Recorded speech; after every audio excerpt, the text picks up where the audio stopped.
What is going on, guys? This is my full card prediction and betting breakdown for UFC 329 in Vegas. Conor McGregor versus Max Holloway. And let's just dive right into it.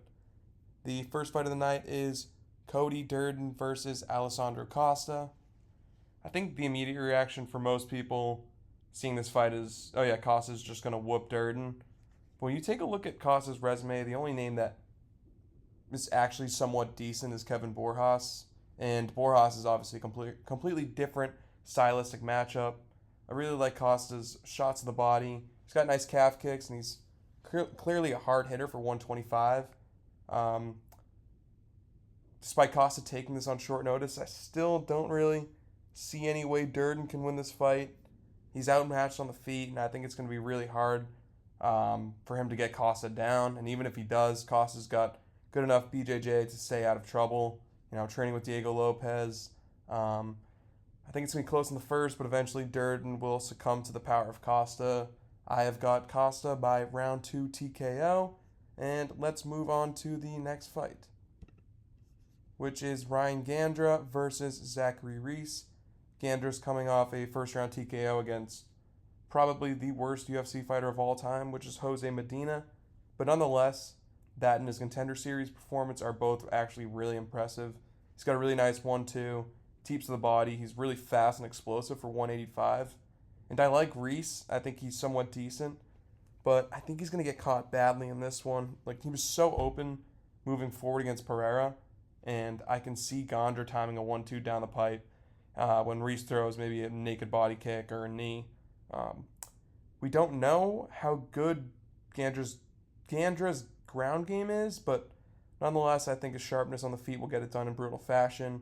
I think Gandra gets this done in either the first or the second round by TKO to start the card off with back-to-back knockouts. I have got Ryan Gandra first round knockouts. Let's move on to the next fight. We've got Farid Basharat versus John Garza. John Garza is taking this on short notice after Ethan Ewing dropped out due to injury, which sucks. I mean, that was a great fight. Would have been an absolute banger on the early prelims. But now we've got John Garza. He's mostly a boxer, which is good for Farid because his entire camp for Ewing was revolved around boxing. So no real big change-ups. He's not getting some Dagestani wrestler or whatever. Garza's good. I think he'll have some success in the promotion, but this is a really tough debut on short notice. Basharat's hungry for a finish too. His last 4 by decision, and I think he's actually going to get the TKO in this one. Garza's only loss is by knockout, and Basharat was rocking Matsumoto in his last bout, who actually has a really good chin. I think Basharat is actually going to get this done by knockout. I've got Basharat round 2 TKO. And let's move on to Damian Pinas. This is by far Damian Pinas' toughest challenge yet. His opponent, Cesar Almeida, who I forgot to introduce, he's an ex-professional kickboxer. He's fought Pereira 3 times and actually beat him once. Now trains with him at TXJR's gym and also trains at Extreme Couture. Cesar's good, and that is obviously shown with his split decision against Roman Kopylov, a fight where Kopylov was actually forced to grapple to get the win. Despite this, I think the mix of speed and power from Pinas is going to be a huge problem for Cesar. It seemed like the speed was a problem for Cesar in his last fight against Abdul Razak Al Hassan, and Pinas is even faster than that. I mean, I think Cesar's definitely the more seasoned and technical striker, but I still think Pinas is going to be able to get this done with the speed and the explosiveness. I've got another TKO. I've got 4 TKOs in a row to start off the card. I got this one in the first round, Damian Pinas first round TKO. Let's move on to Tracy Cortez versus Wang Kong. So we've got Pinas and Kong back-to-back, or Pinas and Wang back-to-back on the card. I am picking Wang Kong. I think she should get this done. Definitely the better striker, and I don't think Cortez will be able to be as effective on the ground as Mora was against Kong, and Mora still lost that fight. So definitely a better grappler than Tracy, and Mora wasn't able to do enough to get Kong out of there and get the W. Kong's a weapon on the feet. She's actually one of the only female fighters that I'm actually excited to see fight when I see her on a card. I think this is going to be competitive. And the first 2 rounds are back and forth. Tracy getting Kong down, Kong working her way back up to the feet and landing her shots. But then Kong's going to start to pour it on third and does well there, securing a 29-28, maybe 30-27. But I think it's going to be pretty close. Wang Kong's going to get it done on the feet. So yeah, let's move on to the first fight on the prelims. Luke Riley versus Kai Kamaka. This is a sick fight. I'm really excited for this one. Kai Kamaka is making his comeback in the promotion with a decision over Dakota Hope out of 4 Ounce Fight Club, where both fighters actually took that on short notice. And now Luke Riley is 2-0 in the promotion, now 13-0 professionally, coming off of a unanimous decision against Michael Aswell Jr. I'm leaning Luke Riley in this one. I think he's going to drop the first round as he's self-admittedly a slow starter, but eventually his speed and pressure is going to start to break down Kamaka. Riley is very hittable, especially when he crashes into the pocket and overextends on his shots, but he's so fast, and his 1-2-3 have a huge impact when they land. His 1-2 and his lead hook, you've combined that together. It's a beautiful combination. I think this is going to be a war, with it getting increasingly more chaotic as the fight goes on. Kai's going to unleash his jab and smash up Luke's nose, but Riley's going to keep coming at him, start to crack him as the fight goes on. I got Riley winning rounds 2 and 3 in a 29-28 decision, and maybe could see a late KO from Riley, as Kai does have a tendency to drop his left hand in range, but I still think it's going to be a decision. First decision on the card, I've got Luke Riley by decision. And let's move on to Cody Garbrandt versus Adrian Yanez. Cody's coming off of that very controversial win against Zhao Long, where he should have lost. He looked really bad in that fight. He was very hesitant, very slow, and if Zhao was even a little bit more precise of a striker, he could have easily finished Garbrandt, I think. Cody kept dipping off to the side, and it was really easy for Zhao to telegraph it, and he landed a few of his best shots in the fight from this bad tendency that Cody has. Yanez is going to be able to take advantage of this. It's simple enough. He's a really good boxer. He packs a punch, and I am extremely confident that he's going to knock out Cody. Cody should retire. I have got Yanez round 1 TKO. Let us move on to Gable Stevenson versus the Snack Panther. So we've got the Snack Panther versus the Predator. Alicia's got nice hands. He's going to have the advantage on the feet. We saw Gable Stevenson get rocked with a spinning wheel kick against some fucking 40-year-old nobody on the regional scene, but realistically, Gable's going to get this to the ground in the first minute and just beat the shit out of Alicia, get the first round TKO via ground and pound.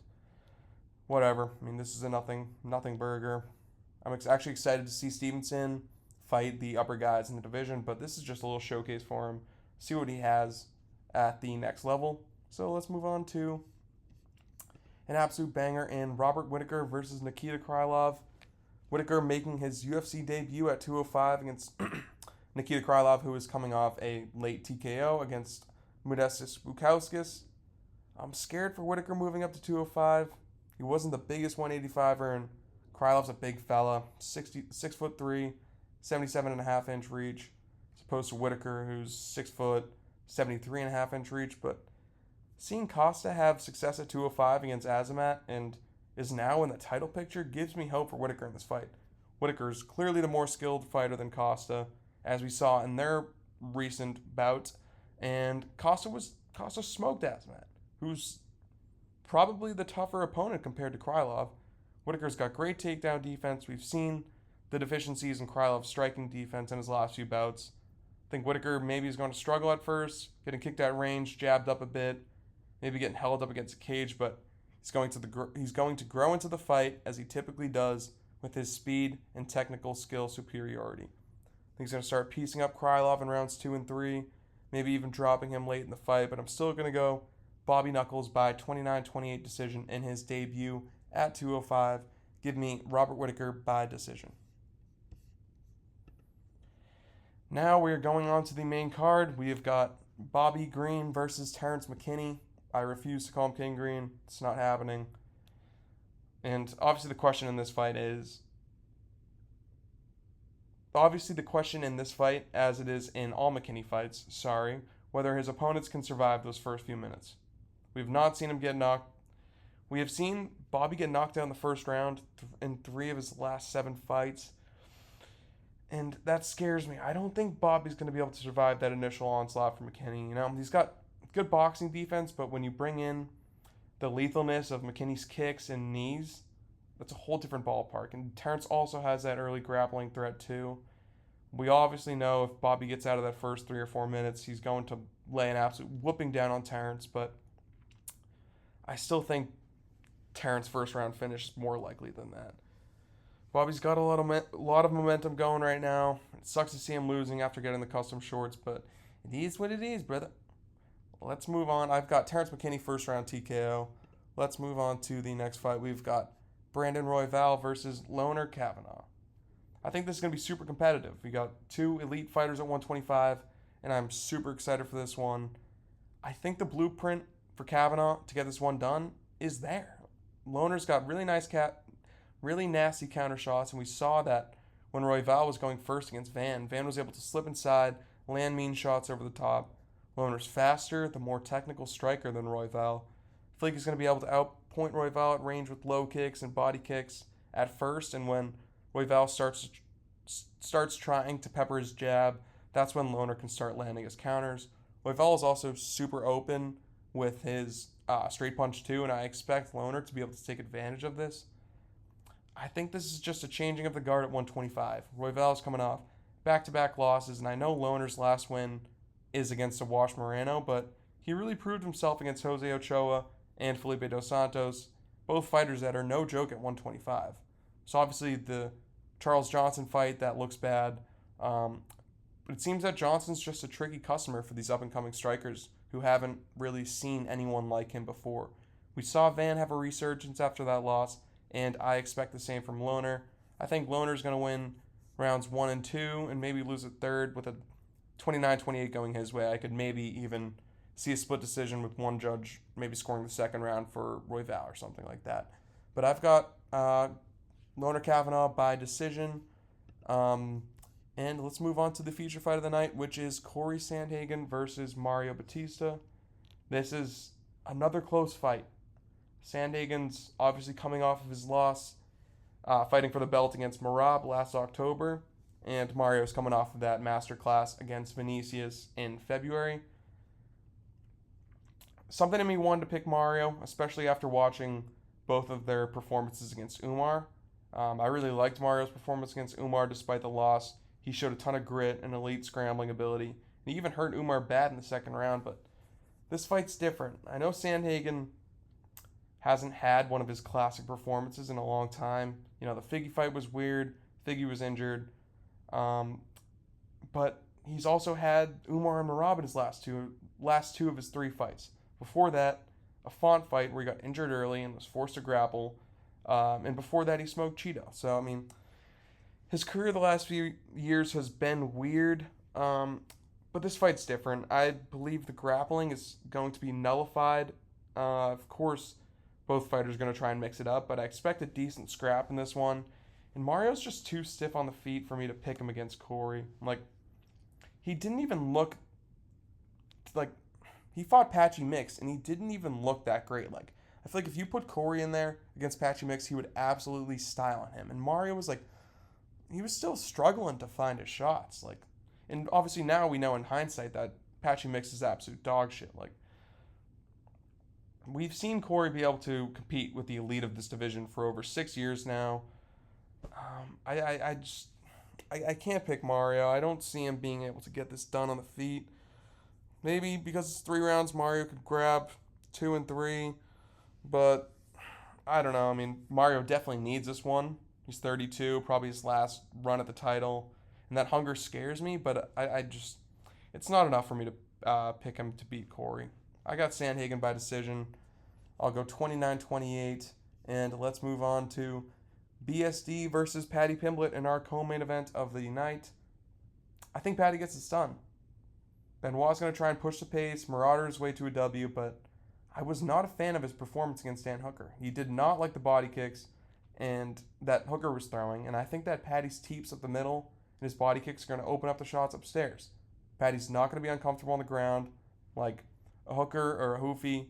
And I think if he does get taken down, he'll be able to work his way back up to the feet. Knees up the middle are going to be huge for Paddy too. I could see him rocking BSD bad with one and maybe even getting a finish through it. But I think this is really his only way of getting a finish on the feet. He doesn't really put any like oomph into his shots. Like all of his punches are just arm punches. He doesn't really like turn over on them at all. He's got a good uppercut and everything, but there still isn't really any KO power behind it. He could also get a sub, maybe via guillotine, darce, triangle off bottom, with like a tired BSD later in the fight. But I think this is going to be a grueling decision win for Paddy by 2-1. I got another 29-28 on the main card. I'm going Paddy Pimblett, the underdog. And let's move on to the long-awaited main event of the night, Conor McGregor versus Max Holloway. I wish I could say Conor's going to win this fight, but in the big 2-6 against Max Holloway, I just don't see it happening. The fight being at 170 is obviously an advantage for Conor, but it's still not enough for me to pick him. Like, Max has been at the top of the game the last 5 years. Conor's been out. He's got wins against Dustin, Gaethje, Arnold Allen, Yair. He's in the elite category of striking, and I think once Max gets past that first 7.5, 10 minutes, it's going to be a huge snowball of momentum for him. I predict Max gets a TKO in the third round, with Conor being overwhelmed with the pressure and the volume. I love Max, and I'm still really hoping Conor can get this done. It would be an inspiring story in the sport, and I would love to see the hype going into like an Islam, Ernie, and Gary fight. That would be absolutely hysterical. But go Conor, but I don't see it happening, man. Those are my predictions for the night. Next week we got DDP versus Kamaru Usman in Oklahoma City. I'm looking forward to that one. I'll try and get that video out by Wednesday or Thursday. But I hope you guys enjoy the card tomorrow, and I will see you soon.